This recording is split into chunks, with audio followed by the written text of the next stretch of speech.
Guys, आप हैं खुशी के साथ माय गार्डन पॉइंट पर। गाइस, विंटर स्टार्ट हो चुकी है और हमें विंटर में अपने इंडोर प्लांट्स का कुछ स्पेशल ध्यान रखना होता है। गर्मी में और रेनी सीजन में हमने अपने जो प्लांट्स आउटडोर रखे हुए थे उनको टाइम आ गया है कि पहली ठंड होने से पहले, पहली धुंध और कोहरा पड़ने से पहले हम उन प्लांट्स को इंडोर में रख दें।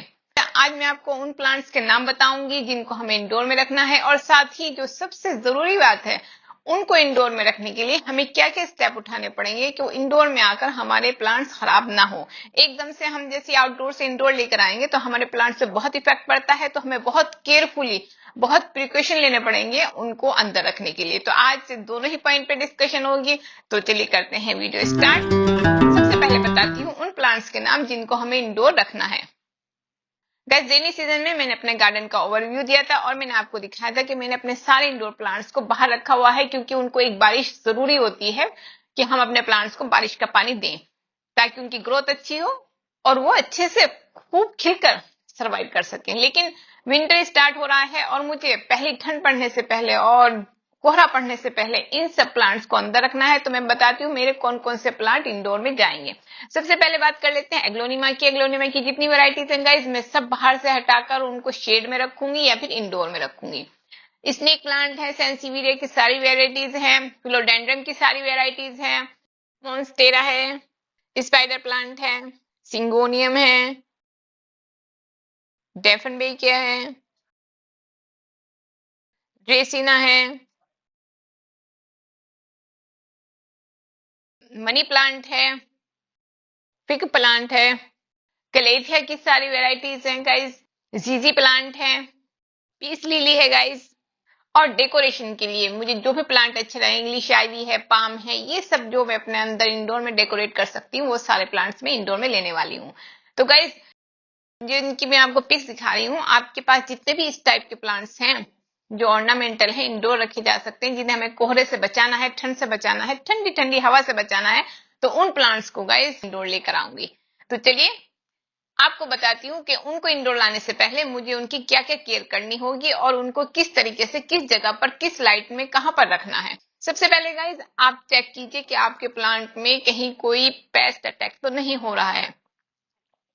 ऐसा ना हो कि हम अपने प्लांट को अंदर लेके आए, वो पेस्ट अटैक जो है वो बाकी सब प्लांट्स में भी फैल जाए, क्योंकि इंडोर में पेस्ट अटैक का बहुत ज्यादा डर रहता है। तो सबसे पहले आप अपने प्लांट को बहुत अच्छे से चेक कीजिए, उसमें कहीं पेस्ट अटैक तो नहीं है, फंगल तो नहीं है। अगर वो है तो आप उसका ट्रीटमेंट कीजिए। उसमें आपके पास फंगीसाइड है तो आप उस फंगीसाइड को पानी में घोलकर सबसे पहले अपने इंडोर लाने वाले सब प्लांट्स में फंगीसाइड जरूर मिक्स कर दीजिए। अगर मिट्टी गीली है तो आप उसको सूखा डाल दीजिए, और अगर गीली नहीं है तो आप उसको गीला करके डालिए।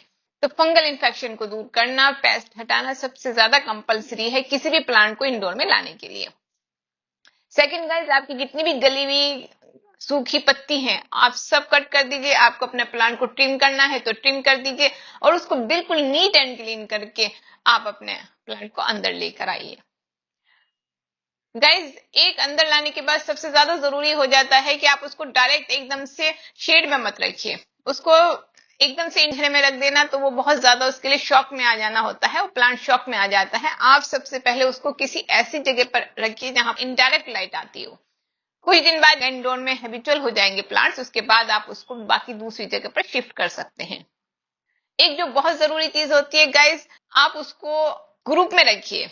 मॉइस्चर देना बहुत ज्यादा जरूरी हो जाता है। सर्दी में ड्राई हो जाती है, जैसे हमारी स्किन ड्राई हो जाती है, ऐसे ही प्लांट्स भी ड्राई होते हैं और उनको मॉइस्चर की बहुत ज्यादा जरूरत होती है। तो आप ये तो एक ट्रे में पानी रखकर उसमें रख दीजिए, या ह्यूमिडिफायर लगा लीजिए, या फिर आप अगर ये सब कुछ नहीं कर सकते तो आप अपने प्लांट्स को ग्रुप में रखिए, ताकि वो एक दूसरे से मॉइस्चर लेते रहें और आपके प्लांट पर कोई ज्यादा इफेक्ट ना पड़े।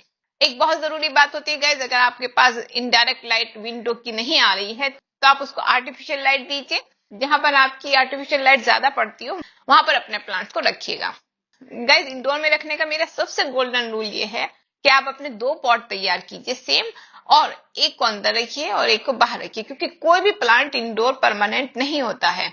उसको बाहर की हवा की, लाइट की बहुत ज्यादा जरूरत होती है। तो उसको आप 15 दिन के लिए एक पॉट को अंदर रखिए और 15 दिन बाद आप दूसरा पॉट अंदर लेकर आइए और पहले पॉट को बाहर रख दीजिए। बट जब आप इंडोर प्लांट को बाहर निकाल रहे हैं तो एकदम डायरेक्ट उसको सनलाइट में मत रखिए, थोड़ा शेडी एरिया में इनडायरेक्ट लाइट में रखिए।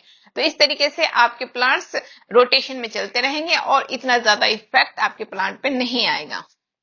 गाइस, जब आप अपने प्लांट्स को अंदर रख रहे हैं तो बहुत ज्यादा जरूरी हो जाता है कि आप रेगुलरली उसकी लीव्स को साफ कीजिए, बहुत अच्छे से आगे से और पीछे से दोनों साइड से बहुत अच्छे से क्लीन कीजिए, ताकि प्लांट्स को किसी भी तरह का पेस्ट अटैक या फंगल इन्फेक्शन ना हो पाए और वो अच्छे से ग्रो करता रहे। गाइस, जब हम अपने प्लांट्स इंडोर में लेकर आते हैं बहुत ज्यादा जरूरी होता है कि हम वाटर पर वॉच रखें। हमें बहुत ज्यादा पानी उसमें नहीं देना होता है। अगर हम बहुत ज्यादा पानी देंगे तो उसको फंगल इन्फेक्शन का डर रहता है।